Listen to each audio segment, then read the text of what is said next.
Welcome to Penrose Learning, where we make understanding easy. You have editor rights and the form open. Start now.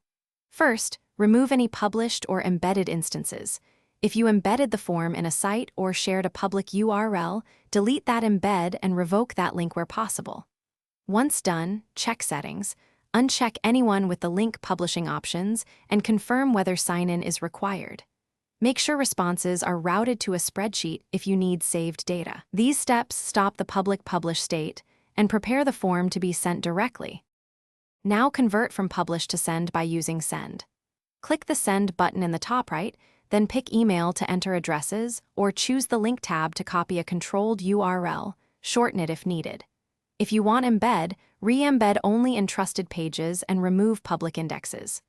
Crucially, use the settings gear to restrict access.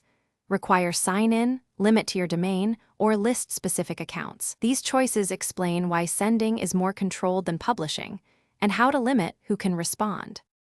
Finish by testing. Send the link or invite to a secondary account to confirm access and response collection. Once confirmed, remove any remaining public links or embeds so only send distributed routes remain. If you used email invites, track delivery and remind recipients to sign in if required. Troubleshooting tip: if someone still can't open the form, make sure you didn't leave domain-only restrictions or require Google sign-in unintentionally. Adjust settings or add their address directly to the invite list. Thanks for watching. If this was helpful, leave a like and consider subscribing. See you next time.